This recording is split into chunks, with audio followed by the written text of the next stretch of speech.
So, Laz, what's up, my man? Roland Martin, man. It's good to be here, brother. Absolutely. Looking good. Got your Muhammad Ali shirt on. Yeah, you know, I decided to bring the guns out. Showing your guns. Bring the guns out to the gun show, you know. How you been, man? Man, good. Yeah? Good. You looking healthy? You looking rested? Hey, man, just out here trying to give folks a little hell. That's what I'm talking about. Trying to let them know how we roll with Black-owned media. That's it. I watch you constantly on YouTube. Don't matter what country I'm in. I watch the Roland Martin live. You know, you kept me up to speed. Actually, I was in Canada pretty much 9 months out of 2021. So we finally were able to go back to film season 3 of The Boys. And I mean, really, that was what kept me enlightened of what's going on. I pretty much stopped. I broke my news addiction. Got it. That I had for the last 4 years because I did realize that there was a certain sense of anxiety that kept me watching the news from the moment I woke up to the moment I went to sleep. Never happened to me before. And I have unplugged a little bit and been able to focus again on things that I love to do, read more books that I like to read. Yep. But there's certain places that I do go to keep me current, and yours is one of them. I appreciate it, man. Absolutely. And see, that whole thing was, because people don't realize, I don't watch. Right. I don't watch the cable networks. Right. Because one, they're repeating the exact same thing. Yes. And you didn't have the variety of topics. You don't have really going in depth. You have the 6, 7, 8 minute segments. So people ask me all the time. They talk about. They say, you know, when you did Roland Martin Unfiltered, dude, you'll go 45 minutes to an hour. I'm like, yeah. Because one, I'm not asking somebody. First of all, no one else is in my ear. Right. Saying we got to move on. Right. Because it's mine. Right. And if they are, I'll just pull it out. Right. And I said, because for me, the way I roll is, and I think back when I went to CNN, we sat down and they asked me, and they said, what kind of show you want to do? And literally, so this is 2000 and I joined them. So this is 2007. I said, it's going to be a scripted, unscripted show. I said, you let it flow. Right. I said, the script is a guide. Yeah. Sure, we're going to have these elements. I said, but if that conversation is fire, I'm going to kick that to tomorrow. Let's go. Yeah. Like, I hate the phrase, sorry, we got to leave it there. Right. No, actually, we don't. Right. You don't have to run that package. You don't have to go to that next story. So my whole deal always is, now if I have a guest, that's a different deal, but it's like in the middle of the show, this is my TV One show, all my shows, I'm actually back timing in the middle of the show. Like, we're sitting here, we're talking, and I'm sitting there going, okay, I know we got 3 commercial breaks, so I'm gonna let this thing go 12 more minutes. Right. I'm gonna cut this on the 5th segment, the 4th segment, I'm gonna kill that package in the 3rd segment, while we're in the middle of the show. Right. Because for me, when that red light comes on, and it's go time, you have to be in the moment, and you be thinking, like, for the audience, what makes this interesting? Right. And that's why I can't watch most of those shows, because they're so stuck in the formula, and it's just not interesting. And I can't watch. Yeah, no, I also love that you bring on controversial people or people that you are going to go head to head with. And I ain't scared. No, and I enjoy that. I love seeing people come on your show and actually have a joust, you know, an intellectual battle between you two, and may the best man win. You know, and see, it's like boxing. Yeah. It's boxing for me is like every time I interview a singer or a comic, I'll ask them, and this was before Versus, I'll ask them, who would you love to go on stage with in front of an audience in this microphone? Who would you love to battle? Who would you love to challenge? Who do you think brings the best out in you? Who absolutely raises your game? I guess in acting, when Pacino and De Niro were in Heat. Right. But they were actually in scenes together. Yeah. Now, granted, that's a little different because how movies are shot. Sure, it's scripted. And it's so there's a scripted winner. Right. Right. But the dynamic still being, being on screen. And so I love asking people that, because it's somebody who does that, who said, yeah, no, I want to take this cat on. I want this one. Yeah. Right. Yeah, absolutely. And I don't see anything wrong with it. And it's so the same thing for me when it comes to television debate. I'm like, yo, that's why I'm always like, okay, who ready to roll? Yeah, it is competitive to a certain degree. Oh yeah. You know, and debates are, and I feel like we're in such a hyper polarized state right now when it comes to pick a side. Right. And if you pick a side, what does that actually mean? Well, what it's starting to mean, or at least where it is now, is you have to pick everything on that side, Right. whether you agree with it or not. And Right. I'm not built like that. And that's the problem. Yeah, I can't agree with everything. Right. For me, I'm like, defend your shit. That's Right. my whole deal. That's like, it. what's the issue? Right. And if we go at it, let's go. Right. But yeah, like I never self-identify as a Democrat or Republican. Right. I don't call myself an independent. I said, no, I'm just a voter. Right. I look at the issue. And if we go at it on Right. an issue, like we might be real cool, 100%. but on this one, we disagree. Yep. And I'm like, let's go. Right. Now, we cool after. Right. I ain't got nothing against you. Right. I ain't pissed. Right. I'm not like, man, the hell with them. Didn't you have not Stephen Miller? What was the alt-right dude? Didn't you go? Richard Spencer. You had Richard Spencer on. So Didn't when you? he came on, same thing. That was a trip. That was on my TV One show. Man, that was great, man. And let me That tell was you a good one. Let me tell you what happened with that. So I walk in, and I had who was I listening to? James Brown, probably. No, I was listening. No, I was listening to. Do you remember the scene from Malcolm X when they walked from the police station to the Oh hospital? yeah, of course. Yeah. Dum dum dum dum dum dum dum. Yeah. The Terrence Blanchard score. Yeah, yeah. So that was like that's a straight up hype song. Right, you were ready. You was Like anytime when I was working, right. You coming out the tunnel with that song. right? And I would go meet Right. with my white bosses. I'll put that on. I'm like, man. I'm letting y'all know. So when I walked in, he's in the green room. Normally I speak to the guests. I ain't speak to him. Nothing. It's like Right. I ain't talking. Right. They brought me out to the set because I had my speaker with me. So I walked out, listened to Big Payback, the one from Django Unchained, with James Brown and Tupac. Yes, sir. I walk into the studio, straight up. Right. Straight up. With theme music. Dog, straight up, walking with a speaker. See that shit down on the table. Audio comes over. Mike, he's sitting right there. I ain't said nothing. Mic me up. All you needed was an announcer. And in this corner. Put my earpiece in. I was like, y'all ready? Right. We about to go live. Right. I'm looking at the clock. I'm like, we about to go live. That's all I said. Right. When that shit hit, It was on. that's the deal. I don't even. Bro, I felt it. Watching it, I felt the tension. And see, everybody thought I was gonna go off. See, this is what I tried to explain to people. It's the art of the debate. See, so you might think, oh, he about to come in hot. Right. So I'm gonna come in hot. So I come in cool. So my deal was, folks was like, oh man, white supremacists. I was like, nah, we good. Right. I said, no, I won't. I said, I ain't gonna be hot. I said, I'm about to wear his ass out. Right. Now, other Body times- blows, all body blows. No head it. blows. That's it. You want them to feel it. And so it's like, I got a bunch of black people like, yeah, when that man asked you, who were you? You should said you were a black man. I was like, no, because you dumbasses don't know how to debate. Right. He wanted me to say I'm black. But first of all, I don't need to say I'm a black man, I am. Right. But what messed his ass up was when I said, I'm a man. I'm a Christian man. Right. So You disarmed again, him. boom. Yep. So I got ignorant fools out there. Ah, man, you couldn't even admit it. I said, because y'all don't know how to debate. Right. I said, I completely threw him off.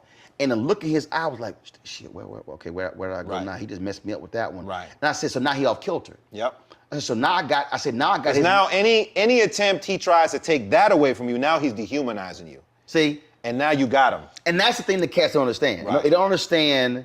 And so it's funny, again, I tell people, I was just watching the documentary, one documentary was on Muhammad Ali, and the brilliance of the tactician on how he picked apart. Right. You pick apart your opponent depending upon who your opponent is.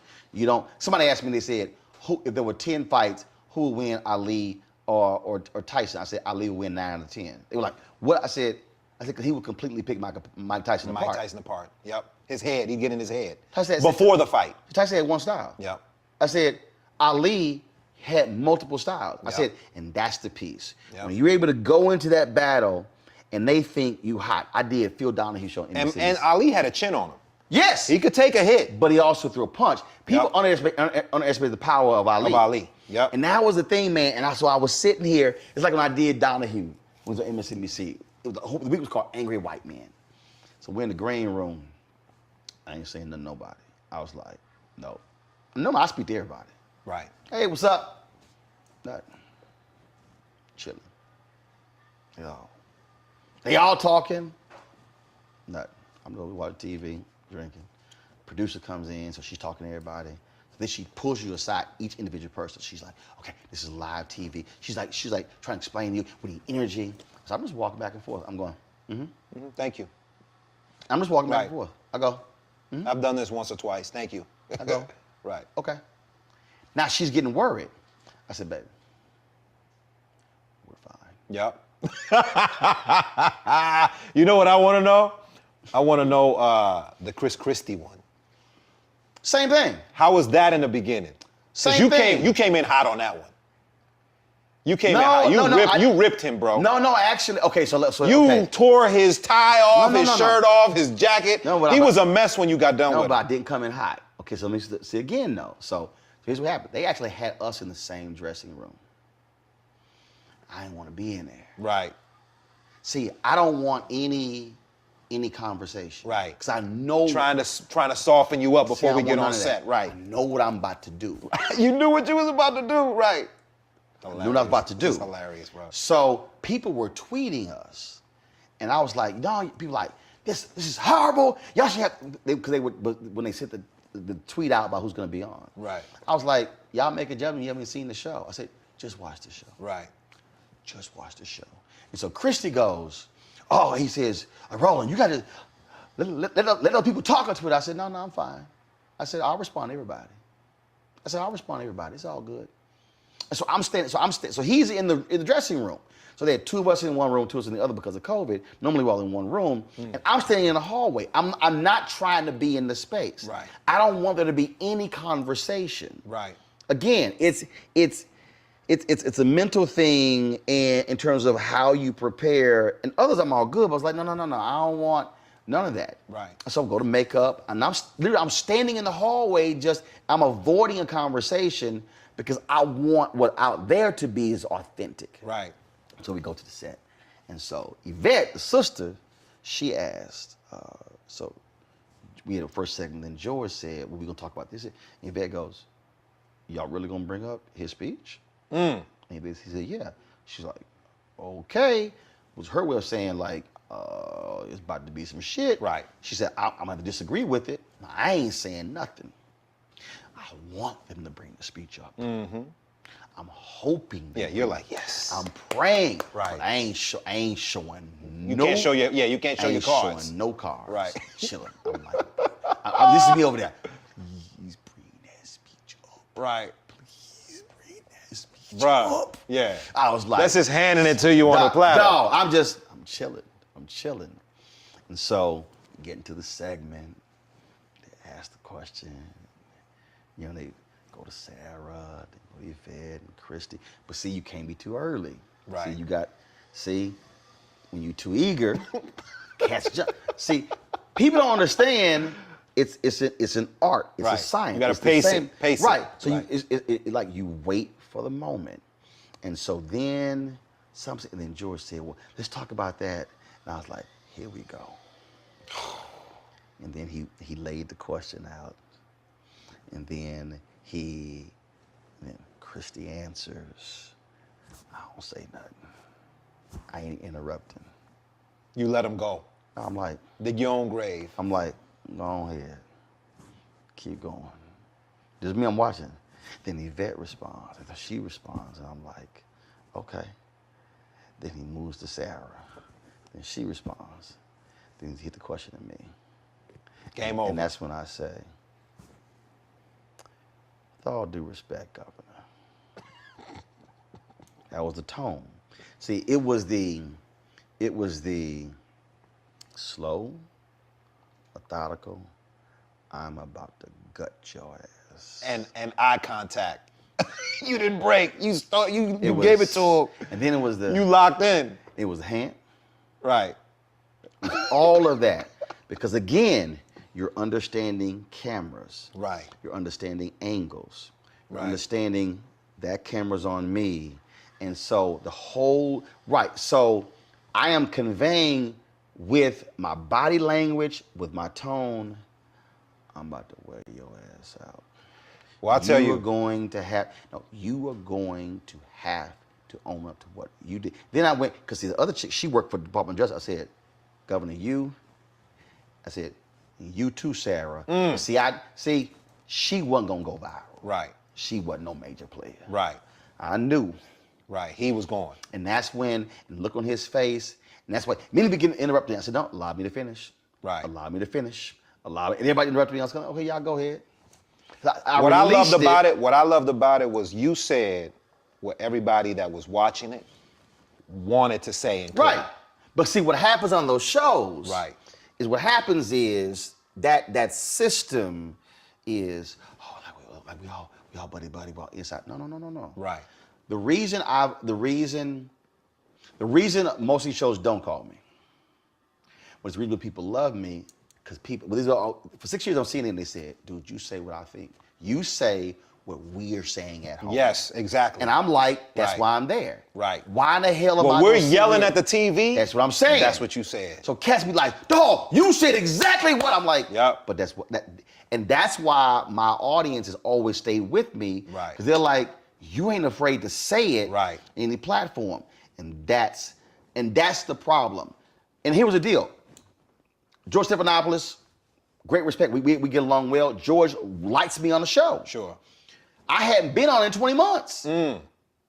So the way I operate is, I don't know how long you're gonna call me. Right. So I'm not one of these cats like, oh, let me do it this way. So they'll call me back. They're gonna call me back. Right, yeah. There's no guarantee you're gonna get called back. Sure. So my deal is, I'm gonna say this shit while I'm here. And I don't know when y'all call me back. Right. But guess what? If it's another 20 months, y'all gonna remember this shit. Right. It's like when you gonna remember this punch. Right. You gonna remember when I knocked this sumbitch out. It's about us. Everybody out together. We are in sunny South Dallas. The election is coming up. It's super important that folks know who they are voting for, but more importantly, what they are voting for. Everybody out. Y'all, we got some free shirts and free lunch right over here. Freedom is our birthright. No matter what we're up against, we're sending a message in Dallas and Texas and in this country. We won't back down. That's what this bus tour is all about. The housing cost is one of the most capitalized areas that we have found. People who are marginalized, that are brown and black, we are suffering the most, and I think that we have the biggest vote and the biggest impact in this election. I'm voting for affordable housing, for sure. We should not be paying the cost of a utility failure because our elected officials are too proud to say we need help. I know that we can bring out our people to vote. It's a part of our birthright. It's a part of our heritage, and surely it's a part of our present and part of our future. That's right. That's what's up. And we won't black down. Forward that message to 5 friends, because in that message, it's got links to how to get registered, how to check your registration status. Like I said, 2:30 we'll start rendezvousing right here on this street. I am voting to let our voice be heard in the rural communities that, hey, we are people too. There are things that we need. Free shirts, free food, and lots of power. We are in Longview, Texas, where Black Voters Matter, 365. Whatever type of oppression a white supremacist throws our way, we will not black down. We are in relentless pursuit of liberation of our people. Freedom is liberation for black bodies and black communities to make economic change through political power. Freedom is choice. We won't black down. We won't black down. We won't black down. We won't black down. We won't black down. We won't black down.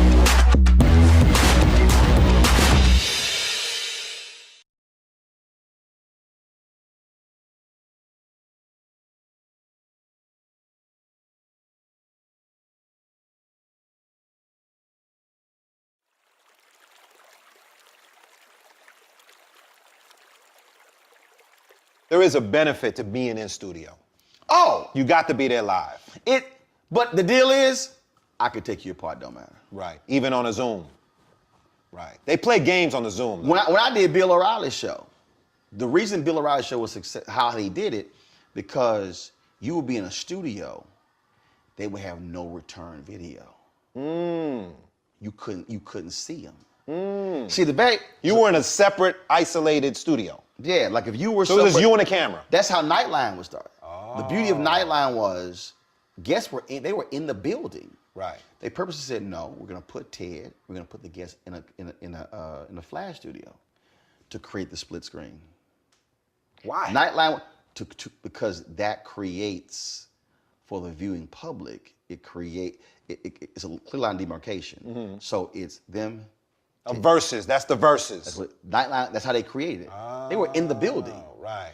Had a flash studio. So I was in another city. Riley was there. See, what happens is, if that monitor right there is underneath that camera, so when I'm talking, I'm seeing his body language. Sure. I'm seeing his facial expressions. Right. You know And where to so go. I can do all of that. Right. But see, for y'all haters, when you're a Hall of Famer, I don't need the monitor. All I had was ear. Right. So all I can do is hear Bill, but I'm listening to him and I'm visualizing his facial expression. Right. I'm visualizing. He can see you though. Oh, he can see me. So he had an advantage. He sees everything. He has a clear Well, advantage. He thought he had an advantage. Right. That was always his advantage. Sure. But here's the other advantage they would do. When you do television, you do a thing called the pre-interview. When the producer calls you, Right. asks you all these questions. So they know where you're gonna go on each topic. That's if you dumb. Right. If you tell them. So they would call me for the pre-interview. Right. I would just throw some stuff out. Right. Little thing over here. I may throw one thing. Right. I'll be all over here, whatever. Sure. I'll try to avoid the phone call, find if I have to do whatever. But when we go on, what they do is they type the pre-interview up. Right. When I filled in for 2 months on Camera Brown, they would come to me. I was like, I don't need that. And like, Right. what do you mean? I said, I don't want pre-interviews. Right. I said I want the conversation to happen. Right. I don't want to know what the hell They're gonna It was say like, beforehand. dude, Their scripted answer to dude, everything. They literally give you the whole outline of the conversation. Right. So I knew that. I would just throw some other stuff. Right. And so when we go on, he comes out with a deal. Boom! I hit his ass with an answer. He ain't expecting that because he ain't read it. Right. And so the 4 or 5 times, maybe it was 6. I did 60 of Bill O'Reilly's show. Never raised his voice. Never acted a fool. Got indignant. Right. I'm telling you. I think I remember one time I came on, they had this Jimmy Israel on with 2 of us. Jimmy was like, shit. Jimmy wrote something like, Roland, all right, act like they best friends. So come on, Roland, how you doing? Bill, how's it going? Because it was like. He's joking and laughing with you. Because he was like, right. I'm going to leave this one alone. Right. Him different. That one ain't the one. This ain't the one. Right, that ain't There's the a reason one. Fox dudes don't call me. Right. Right. Fox will call cats who I put on my show. Right. They like, no. They ain't messing like, with you. No, we ain't call. Dog, they like won't even. That's interesting. Dude, man. no. But see, that's weakness. Right. See, weakness to me is when you're afraid to go up against somebody strong. Right. You would think that you would piss off their audience enough to give them those kind of ratings that they want. Right. But here's what they're afraid of. The way Fox News was constructed, Roger Ailes constructed it where his person always wins. Got you. That makes sense. The problem is, what they really is scared of, they're scared I'm going to flip their audience. Right. Ooh, okay. That's what they're scared Right. about. That's just straight up. Right. Like, I mean, Right. You stand a much higher chance at changing their minds because than the average Joe Blow that gets on there. Because Right. cats go on ready to joust. Right. I'm like, let's see. Right. I might be intellectual. I might drop knowledge. I might come in hot. I might appeal to come their in Christianity. here. Dude, I might appeal to their humanity. Dude, that's what I'm saying. Right. They don't know what. Right. That's the thing, man, that I try to explain to people. Like when I was on CNN. Right. They would sit here and they would have these conservatives on, these evangelicals, because they were used to progressives and liberals who were not believers in Jesus Christ. Or if they were, it wasn't strong. And so I remember, man, I was on CNN and it was me and Tony Perkins and it was when Obama was at Rick Warren's church, and they had this, and it was Warren, it was Obama and McCain both sat with Rick Warren, and we televised it, and Rick, and this was like after the Jeremiah Wright stuff, and so Tony Perkins, you know, used to be a pastor, big time white conservative evangelical. He starts talking about, you know, he starts going, Jeremiah Wright, blah, blah, blah. This is not what a pastor does. I said, I'm sorry, first and foremost, what you're articulating is wrong. The first and primary responsibility of a pastor, I said, is to, get new disciples, to bring people to Jesus Christ. So I start breaking down the role of a pastor. Right. I said, now, Tony, do you want to have a theological conversation? He didn't want that. I said, I'm more than happy to have a theological conversation about the role and the responsibility of a preacher and a pastor and what their duties are. Because I said, we know what the Great Commission was all about. I said, what Jesus said, go out and make disciples. Let me know when you're ready to have that conversation. Yeah, they ain't want that. Dog, they were like, so they ain't used. Yeah, they don't want that. See, it's like, yeah, hold up. Yeah, because this don't got nothing to do with race. No. This don't got nothing to do with see, political affiliation. Oh, I'm gonna fight on your battlefield. Right. See, I ain't. You right. You come to my side. I'll come to you. I'll come to you. I'm gonna come sit on your side. Right. I'm gonna go on your side of the stadium. Right. Now, you ready to go? So I've done that, and that's what I'm saying. That's why I try to tell people, you got to understand. It's no different than what you do. It's no different than when you talk about how do you study to be a great actor? How do you study to be great at anything? It's your craft. Right. And it's sitting down and just like athletes, just like you're watching video, you're watching game, you're watching movement, you're watching how you use your hands, you're watching your shoulder. You're literally watching how you emphasize with your hands. Right. How do you sit here when you're talking and you lean down and you do something along those lines? And add that punch, add that emphasis. See, all of that. It's the art of when Chris Christian was talking, and I would go, right, that's it. knowing full well, camera's on. Right. So I ain't saying a word. Right. My face expression like, that's some bullshit. Right, like you must be crazy. See, right. Ain't nowhere in the world. And that's understanding all of that. That's why I tell cats, you can't come on here and play with this. That's it. You can't come on and play with this. That's it. Because somebody is watching and they're sitting there going, what are they saying? Are they going to bring it? Right. And that's the piece, man. And so when you bring that to bear, right, and all of a sudden they're like, okay, we don't know what he going to hit us with. Right. They like, nah, don't. That's what Laura Ingraham. Nothing. Sean Hannity. Nothing. Tucker Carlson. I've had people, black conservatives have gone to Sean Hannity and said, you should put Rolling On. Oh, I ain't messing with that. I believe it. When Neil Bortz had a radio show in Atlanta, somebody texted me like, Neil Bortz going in on you. Tweeted his ass. Called his show. I said, when you want to go? So I'm coming to Atlanta. I said, you know what? I'm supposed to leave on Sunday. I will stay on Monday and spend overnight for a hotel room. And do your show. I said, I'll come into your studio. What your ass want to do? They want it. Hell no. He like, oh, hell no, he ain't, no. And that's what I said, oh, so you gonna talk shit about me. Right. But you afraid to sit across from me. Right. That's why they're scared. Right. They're like, no, we don't want no part of him. And to me, that's weak. Well, it was definitely a necessary voice that we needed for the last 4 years. We needed that. But they were scared of it because I'm telling you. it. I mean, I had an executive say, Roland's to a friend of mine, Roland's like a strong cup of black coffee. You know, not everybody can handle it. I said, but see that right there, that tell me you're a weak executive. Mm-hmm. You a weak executive. You a weak cable news executive and you said that bullshit. Because your job, that's like a trainer saying, nah, he punched too hard. Right. I'm sorry, are you trying to win the title? Exactly. Or are you just trying to pick up some easy fights? Yeah, that's and it. get paid? That's it. What is it? Yeah.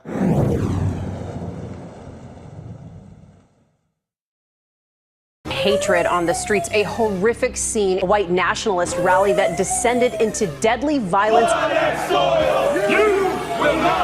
White people are losing their damn minds.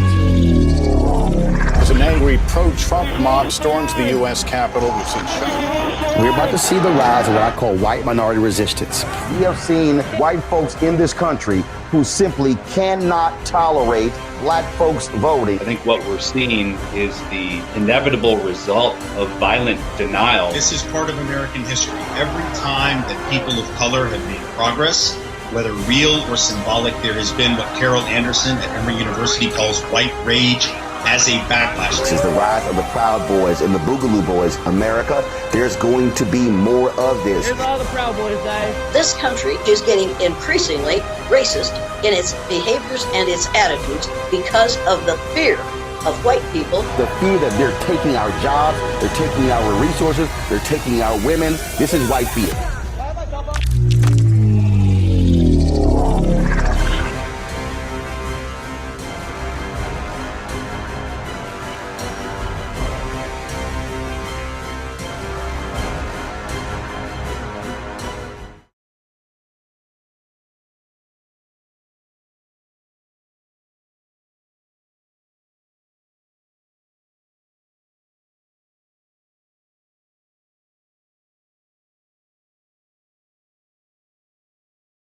But the thing that I try to tell folk, older or younger, that's why I say you got to understand, I say you have appreciation for the craft. That's why I love talking to folks in various fields, because I want to know what they do, how they do, what's their process, what do they go through, how do they deal with that? Because that speaks to, again, the craft. When you talk to a rapper and he take you through, and it's the breakdown, The creative of process, the yep. creative process. Because it's very easy to watch the end result, but it's that process. Yeah, we have our own creative process too as actors. You know, I mean, it doesn't start on set. Right. You know, it starts when you get that script and you start creating that character at that moment. You know, when you start having conversations. At least this is how I do it. Right. You know, conversations with the director, or if it's in the television format where the writer is actually king, then having conversations with that writer. And are you grilling them like oh, absolutely. You trying to drill as deep as possible. My main thing is always, I am on screen and I am representing what a black man is to the entire world that's gonna see this. And this might be the only black man, a representation of a black man that they see. Right. So I am responsible. Right. For how they see black men. And it's my responsibility to, if I am not playing an upstanding, honorable, someone with a strong principle or moral core, to make sure that this character is so specific, right, that it is him, not black men, right, that are this way. And I wish that more actors would realize how important their position is as an actor of color, playing people of color on screen. Because there are people that see us all over the world in these different images that we portray. And not everyone knows black people to know. Yes. That's not all. See, what you're describing right now literally is the exact same thing for me on cable news. Because when I was on CNN, it's seen 200 countries around the world. Right. So I needed people to see the fullness of a black man. 100%. I needed them. So if I'm sitting here and I'm dropping Dietrich Bonhoeffer, the German theologian who studied at Abyssinian Baptist Church in Harlem, I want them to go, well, did he just drop the German theologian Dietrich Bonhoeffer and his teachings on cheap grace? I want them to go, oh well, what did he just say? When the other white commentators are working in Rolling Stone songs, I said, let's talk about Frankie Beverly Mays' Joy and Pain. Right. Right. They were like, who the hell? I'm like, I ain't talking to you. Right. So it's introducing something new, but who you representing. Yep. And that's the thing, man, that's why I'm telling you, bro, I tell people, don't play with this. No. You don't know how you're touching, how you're impacting somebody, how you can change somebody. It's almost offensive when I see an actor that doesn't take it seriously. It is offensive. When all they do is pisses just me off. Memorize lines and regurgitate it. You can tell who's done the work, and you can tell who hasn't. Right. And they're basically wasting an opportunity and misrepresenting us as a culture and as a people by not doing that work and challenging writers and challenging directors and holding them accountable for how this character is portrayed. And okay, this character is doing this, why? This is gratuitous. He doesn't need to do that. Right. Well, how does this push the story forward? Right. Or does it just depict a violent black man? If it doesn't push the story forward or it doesn't somehow connect to something else that makes up his DNA, we don't need that. So you challenge them to defend it. Yes. And it's not an adversarial conversation. No, it's just but it's an intellectual one. And Right. and usually what happens is they appreciate you for it because they most of them they don't mean any malintent. Right. They just wrote it, you know, and they were focusing on another character. Right. And you're like, well, you know what? You may have been focusing on these one or two characters, but now that I'm involved, we got to focus on this one. But it also exposes, it's all been written through their prism. Yes. And it's like, yo, that's not your lived experience. That's not your learned I'll tell experience. you, this show that I'm on right now, The Boys, and I'm not selling, but as an artist and as an actor, is probably the most fruitful experience because I have worked hand in hand with the creator of the show in developing this character, in developing his relationship with his daughter, in scenes that I really can't talk about right now because it's from season 3, but scenes that have no lines in them, but they are what a black man who is raising a black daughter, things that have to do with hair, things that have to do with you know, their inability to know that much about each other because of the difference in, you know, male, female, her age as she's growing. But there are conversations that we addressed that were very important to me to display because black fathers, especially black girl dads, I don't believe get enough credit. Oh, no, not at all. I don't believe we get No, enough don't credit. at all. And well, first of all, Dr. Whitfield and I talked about this here. And the problem also is you just have this whole notion that all dads suck. Right. All dads can't do shit. All of them are bumbling idiots. They can't fix anything. But black fathers in particular. Right, absolutely. But it's this whole idea. We talk about manhood, like the whole idea of you watch the commercials and dad can't quiet the kids. Right. Or the kids are out of control and he come in, where's your mama? Your punk ass handle that. Right, yeah. And I'm like, I know my dad handle it. He ain't asked for my mama. Right. And so all of that, and so it's like, absolutely, it's what you bring. And it's also getting people to understand that, no, why this is important, because people remember it. Absolutely.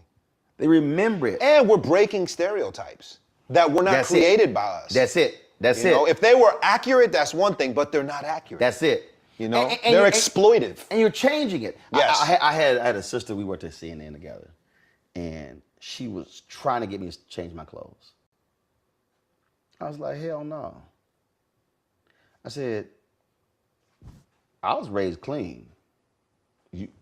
We dress clean. Right. Now, I said, I'm not going on the air with a blue suit and that ugly ass Brooks Brothers tie. Right. I said, that basic ass stripe. I said, that ain't me. Right. It's a uniform. I said, no. I said, my shit gonna have a pattern. It's gonna have some color. Right. I said, we're gonna rock the different pocket squares. Right. So my deal is, so what happened was she went maternity leave. She adopted the kid. And so she was watching. She came back and she said, I know what your ass doing. And she said, damn, that shit's brilliant. I was like, what? She said, I've been trying to get you to change your look, stitch that uniform. She said, you completely stand out. She said, you're not just one of the few black faces.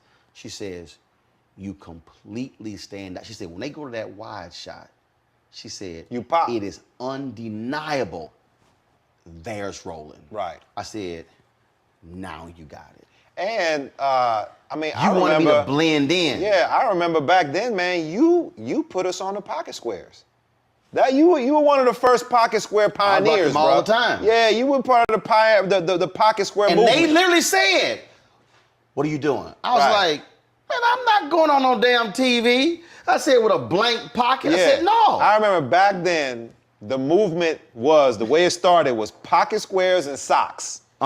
That's when all the funky socks started coming out. You could be in a nice suit, and then boom, when you rock the socks, you got the crazy patterns and colors, and they didn't have to match. Right. You know, and then the pocket squares. See, for me, it was the tie, the pocket square, the cufflinks. Right. Because see, what happened, it's like you saw what I just did there? It was the desk, right? It was right here. So what happens is you would be talking, and so I showed somebody. It was like, well, yeah, but you don't see him. I said, let me show you the move. Right there. I see him right there. That's the move. Yeah, the move. Let me explain. Hold on a second. So all of a sudden, they see that watch. Boom. They see them cufflinks. Yeah, done and deal. they sitting like, his ass different. Yeah, he's different. I said, and she said, now I see it. I said, now you get it. Right. I said, you wanted me to blend in. Right. I said, I wanted to stand out. Yeah, we don't do nothing blended. We don't blend in. And that was the thing that I said, so now I'm standing out with my look. I'm standing out with my skin tone. Right. Then I'm standing out with my mind. Intellect. Boom, done deal. Game over. They don't like that. No, they don't like it. They don't like it. I had one exec told me, man, because when I launched the line of ties, ascots, and bow ties and pocket square, he goes, now you know, if you were full-time here, you couldn't be doing all these things. And I said, and that's why I never be full-time here. Because my whole deal is you're not going to control. First of all, my grandmother was an entrepreneur. Right. My mom was an entrepreneur. My grandfather was an entrepreneur. My aunt was an entrepreneur. I said, it's all in my family. You're not going to tell me I can't own a company. And what the hell does he care anyway? How's it affecting him? Who cares if I own, if I have a line of ties? It's none of his business. Ties. It's none of his business. I'm wearing ties anyway. Right, period. How are you telling me I can't own a company and wear my shit on the air? Period. But it was like this, but see, that's where the control comes in. Yep. And that's the piece. It is the control. It's who controls the story, who controls the narrative, but more importantly, it was also who controls my money. Right. And that was the thing, bro. I had executives, I'm telling you, when I was at CNN, it was a trip 6 years. Wow. Because a lot of them could not handle the fact that I had 5 lines of revenue. Would you go back? It all depends on what I'm doing. Got you. I will not go somewhere where I cannot, at a minimum, co-own the content. Got you. And I have to have complete creative control. I'm just not interested in sitting with somebody who doesn't look like me, who is trying to define for me my culture. Right. No. Right. You've experienced freedom, creative freedom. Actually, this is gonna trip you out. I've had it my entire career. I was 20, and I said the 2 most important things to me are freedom and flexibility. I was saying then, if you said, Ro, we're gonna pay you $100,000, and this is what you're gonna do, and then we're gonna pay you 50, and then you have freedom, I was gonna take 50. Take the 50. Because there's nothing worse to me than a box. Right. There's nothing worse than having a skill set you can't do all that you do. There's nothing. I always tell you, after 2 months you used to the new money. You get a raise. And people say, you say that when you have money. I'm like, no. You get actually used to it. I said, but I would be frustrated. Look, when they canceled News One now, TV One offered me a 3-year contract. They said, we're going to keep your salary the same, $330,000. My agent was like, rolling easy money. I said, nope. I said, because they have no plan. He's like, well, it's easy money. I said, no, there's no plan. Right. They're still figuring it out. I need to know what I'm doing. Right. I said, the money is not what's important. I said, no, what am I doing? What am I doing? And I walked away. That's when you started your own platform. I knew, well, in fact, when I was talking with Alfred Liggins in his office and he told me they were ending the show, seriously, that was no movement. There was no gut punch. Did you see it coming? Actually, I called it when we started. When we started the show, I told them, I said, this show's budget cannot exceed $3.5 million. I said, if you exceed $3.5 million, you're putting yourself in the danger zone. When we hit the 4, I said, I'm trying to tell y'all. I said, you are putting yourself in the danger zone if you exceed $4 million. I said, you are setting this show up to be cut. Right. I said, because the nut is too big. Right. I said, I'm telling you, you don't do it. Then we went up to 4.2. I said, I'm telling y'all. What was driving up? It was because they were not hiring multi-skill set people. Okay. I kept telling them that. Okay, so they had to hire more people. I said, people. don't hire somebody who can only produce. Right. I need to be able to produce, shoot. I said they can be multi-skill set. Sure. Everybody on my team can do play multiple positions. Right. I said because the industry is changing. Right. And I said if you do that, I said you're putting yourself in a position to get cut. So I knew what was happening. And I kept telling them, I said, yo, I'm telling y'all what's about to happen. I said, I'm telling y'all this is what's going on. And so then when it happened, literally, bruh, he's talking to me. While he's talking, I'm taking notes.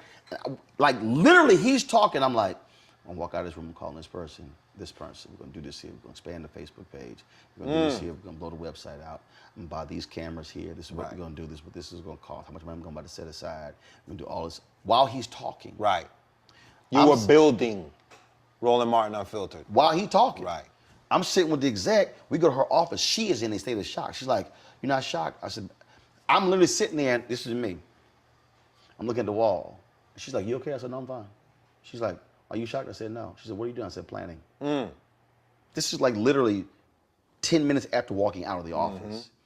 I was already there. Sure. I felt bad for the staff when people were out of jobs. Right. We were in the meeting, telling the staff I was already there. I was already there because I'd already started this, buying my own equipment. I purchased my own switcher, my own cameras, my own lights, because my deal my entire career was I do not want to be in a position to where if I have to make a move, I'm without gear. Got you. I want to be able to have something where I can do it myself if I'm in between something. You know what else you did that I tell every actor that moves to the city or wants to move to the city? I tell them, this is going to be tough. It's going to be a very, very lean lifestyle. Boom. But come on, spend 25 cents for every dollar you make. There you go. You need to stash 75 cents. If you can make it on 25 cents for every dollar you make, you're going to survive the lean periods. Yeah. And what happened was you were in a position where when they did make that cut, you could buy lights and you could buy cameras and you could buy equipment. Actually, no. I bought it while I was there. While you were there. So when it ended. So while other folks are buying cars and spending money on lavish stuff. I spent more than $150,000 on gear. Right. In fact, you were ready. In fact, TV One didn't even. We were the only first internal show. They didn't even have cameras or anything for our show. So we would always hire a production company. Henry's over there switching. We hire Henry's company. He would hire the crews and whatever. So then I was kind of like, okay, all right, we hiring all these crews. I'm gonna buy my own camera because a lot of times we couldn't. It was something small. Sure. They were like, no, we're not paying for that. I was like, okay, no problem. You could lease it to them. No. I had my own equipment. Right. I said, I ain't gonna charge y'all. But whatever is shot with my equipment, we co-own. Oh wow. That's it. You really went there. I thought you were leasing them the equipment. No. Oh yeah, you were talking equity. I want the content. Wow. I want the Oh, content. you play chess, Roland. You play chess. My deal was you taking a table. You taking a table when you negotiate. That is what's rich. Okay. It's the content. Right. It was a deal I deal with. And see, back then, man, I just wish I knew this back then. Like, a lot of us didn't know how much value there was in content. Yes. Now it's content and data. Yes, yeah. But back then, it was content.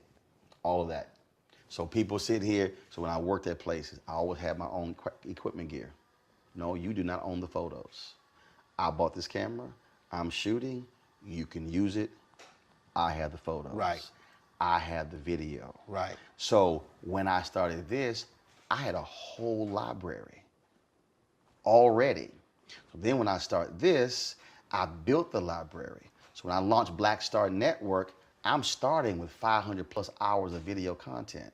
And then when you talk about how do you understand the dynamics, people are like, dog, why you buy all your own equipment? I said, easy. Because, and again, it's just understanding the business of the business. I said, look, if I go to LA and I hire 4 people, and I hire crew plus gear, and it's $1,500 a day. I said, that's $6,000 a day. If I go and shoot for 5 days, I've paid $30,000. Easy. I said, but the problem is, if I do that 3 times, I just spent $90,000 on gear and staff. I said, but the problem is, I can't do anything else with that. I said, but if I spend $130,000 on gear, when I come in, I can pay crew for labor. Sure. I said, now I can shoot 30 times in the year. Right. We'll either shoot here or elsewhere. Wherever you and go. I'm building content. So that's why when we come here, we rent an Airbnb, we live here, Yep. we eat here, set everything up in here. We do 3 to 5 interviews a day. So I can come here, spend $25,000 in a week, and walk away with 20 to 25 one-hour specials. Bro, it's brilliant. Brilliant. That I now can re-air because I own it multiple times. You know, I just interviewed you, right? Y'all see this, right? I just interviewed Roland Martin. This was a special on you. Come on, baby. But I love it though. This is inspiration. It inspires me. It inspires me, like as a creator and as a creative, it inspires me to see people in other areas creating their own and owning their own intellectual property. And that's, I think, for our people, that's the milestone that I feel like we've now started to embark on. Yes. We start seeing show creators, showrunners, Black women showrunners, you know, Black writers, Black directors who are actually writing and producing their own stuff. This is stuff that we talked about, but it's actually happening right now. You know, and it took us this long to get here, but we're here. It's about us. Everybody all together. We are in sunny South Dallas. The election is coming up. It's super important that folks know who they are voting for, but more importantly, what they are voting for. Everybody Y'all, we got some free shirts and free lunch right over here. Freedom is our birthright. No matter what we're up against, we're sending a message in Dallas and Texas and in this country. We won't back down. That's what this bus tour is all about. The housing cost is one of the most capitalized areas that we have found. People who are marginalized, that are brown and black, we are suffering the most, and I think that we have the biggest vote and the biggest impact in this election. I'm voting for affordable housing, for sure. We should not be paying the cost of a utility failure because our elected officials are too proud to say we need help. I know that we can bring out our people to vote. It's a part of our birthright. It's a part of our heritage. And surely it's a part of our present and part of our future. That's right. That's what's up. And we won't black down. Forward that message to 5 friends, because in that message, it's got links to how to get registered, how to check your registration status. Like I said, 2:30 we'll start rendezvousing right here on this street. I am voting to let our voice be heard in the rural communities that, hey, we are people too. There are things that we need. Free shirts, free food, and lots of power. We are in Longview, Texas, where Black Voters Matter, 365. Whatever type of oppression a white supremacist throws our way, we will not black down. We are in relentless pursuit of liberation of our people. Freedom is liberation for Black bodies and Black communities to make economic change through political power. Freedom is choice. We won't black down. We won't black down. We won't black down, y'all. We won't black down. We won't black down. We won't black down.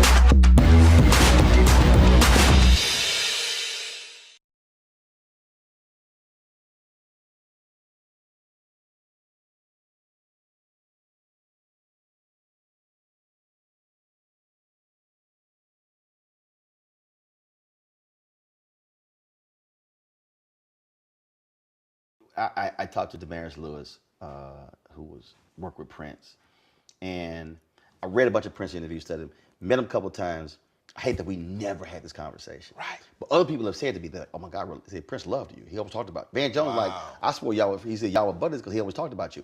We never, only met him twice. But I spend time studying people who are in other industries. I'm like, okay, how did they do that? So when he was talking about Own Your Own Masters, when he went in, when he sued Warner Brothers, and then he saw the whole deal where he was paying for this and this and this, he's like, well, up, y'all flying to come see me, and I'm paying for your airfare and your 5-star hotel. That's why it's Understanding 360. This is crazy. Can you imagine Prince if he were here now, what he would be doing?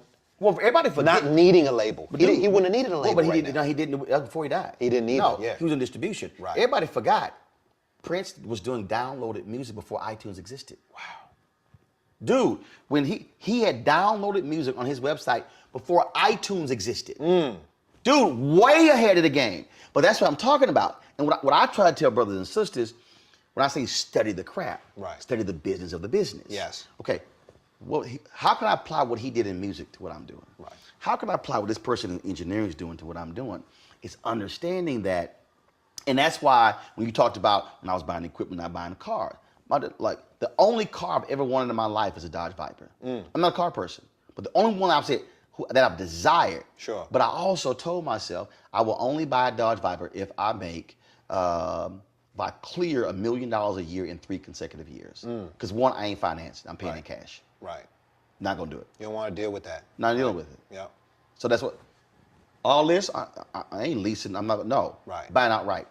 So, but my whole deal is, I'm perfectly fine if I never actually get it. Sure. Because I'm doing this over here. Yeah. And that's the thing, man. I spend a lot of time studying other people and how these things were constructed and how they were built. And now I'm sitting there like, okay, we can do this, we can do that, we can do this. So when I'm talking to people about distribution and then with content and different platforms, like, okay, this here, because that's what it's all about. Because we are also taught to sell our stuff. We're taught, write a script, sell it. Music, sign a deal, give it away. Yep. Versus what you just said, hold up. So if you offer me this, and I'm gonna take less. Right.